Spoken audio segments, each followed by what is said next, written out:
This episode is brought to you by Amazon Business. How can you free up your team from time-consuming office tasks? Amazon Business empowers leaders to not only streamline purchasing, but better support their teams so they can focus on strategy and growth. Free up your teams and focus on your future. Learn more about the technology, insights, and support available at amazonbusiness.com. Spring savings are in the air and at Ross, where they have savings on all the brands you love. From the latest fashion to outdoor decor and even pet supplies, savings are in every aisle. Go to Ross and save 20 to 60% off other retailers' prices on your favorite spring finds. This is Optimal Work Daily. Does it help to be desperate? By Derek Sivers of Sivers, Sive.rs. I'd always felt it was best to never be desperate. Confidence comes from knowing you have many options. But reading the autobiography of Richard Branson, the founder of Virgin, it was clear his entire career was driven by a self-created desperation. He would always sweet-talk the bank into giving him a large loan to take on an ambitious new venture. Then he'd stay deep in debt past the final hour, always to the brink of getting repossessed, and use that do-or-die desperation to take an even more ambitious gamble, somehow coming out ahead. Just enough to pay off the loan, then do it again with something even more ambitious. Here are some examples. 1. When he was only 21, running Virgin Records and Tapes, his little record shop in Notting Hill, he thought what rock stars needed was a big, comfortable house in the country where a band could come in and stay for weeks at a time and record whenever they felt like it. So he drove out to the countryside looking at ads, found a 15-bedroom manor that had been on the market a long time, and was able to make a great deal for £30,000. He had no money himself, but borrowed a little from his family and then showed the bank his business receipts and got a loan. He turned it into a successful recording studio. 2. Virgin had a hit record, and though its success was enough to pay off past debts, he didn't have much profit left for himself. When he was 28, he took a vacation and fell in love with this island, which is linked in the post, that was for sale for £5 million.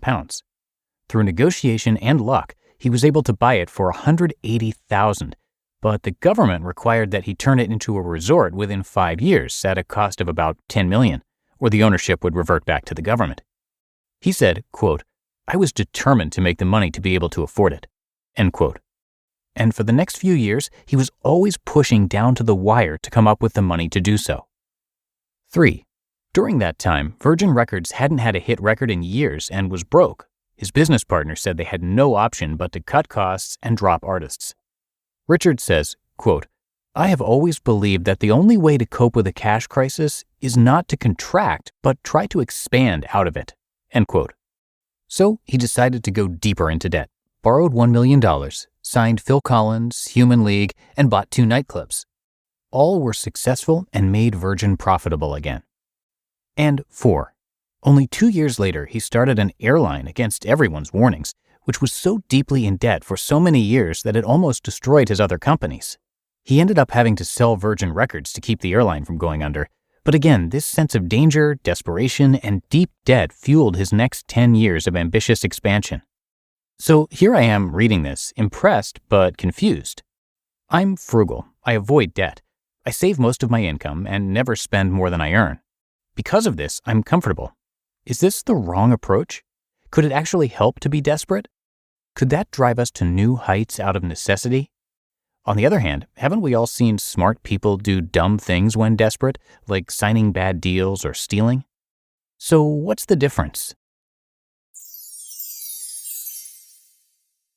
Should you learn programming? Yes, by Derek Sivers of Sivers, that's Sive.rs. When I was 14 years old, my guitar teacher told me something important. He said, "You need to learn to sing, because if you don't, you're always going to be at the mercy of some full singer." His point was about self-reliance. If you ever have any ideas, whether for songs or apps, you need to have some basic skills to turn those ideas into reality. One of the most common things I hear from aspiring entrepreneurs is, "I have this idea for an app or site, but I'm not technical, so I need to find someone who can make it for me." I point them to my advice about how to hire a programmer, but most programmers are already busy and expensive. Imagine if someone said, "I have this idea for a song, but I'm not musical, so I need to find someone who will write, perform, and record it for me." you'd probably advise them to just learn enough guitar or piano so they can play their song. It's like learning to drive or make dinner. You only need to learn enough so you're not helpless. So yes, you should learn some programming. Basic HTML, CSS, and JavaScript are enough to start. I recommend head first HTML and CSS first, then head first HTML5 programming. Those are very fun, visual books where you need to see the detailed illustrations, so get the paper book or PDF. If you prefer a course and community, use Free Code Camp. Ideally, do those books and this course at the same time to really reinforce what you're learning. You could go through those books or courses in a few weeks and you'd already know as much as half of the people that call themselves web developers. It's a really amazing feeling. The mystery is lifted. You'll look at all websites in a new way. You'll understand what's going on behind the scenes. You'll know how to do it yourself. It's really empowering.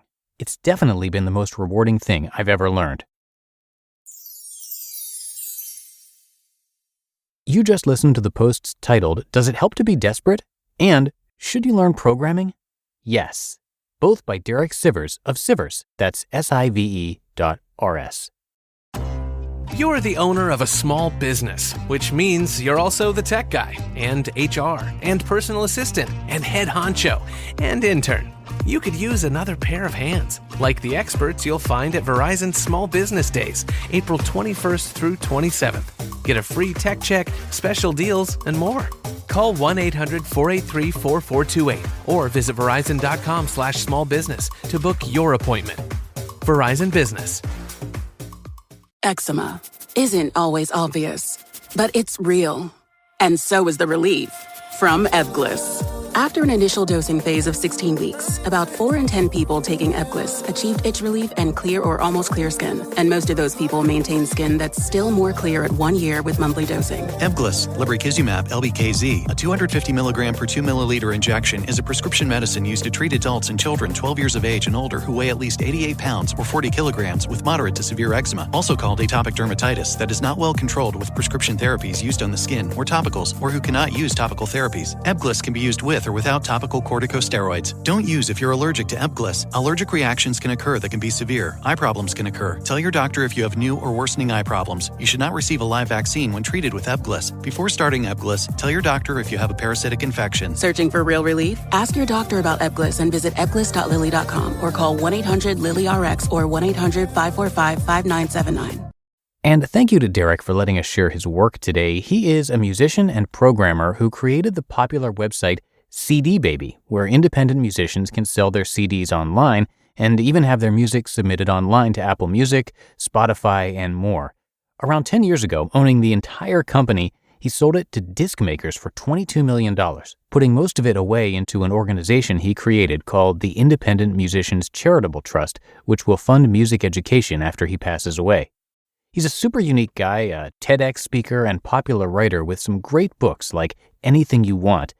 Definitely worth checking those out. So come by his site, which is just his last name with a dot in it. That's Sivers, spelled Sive.rs.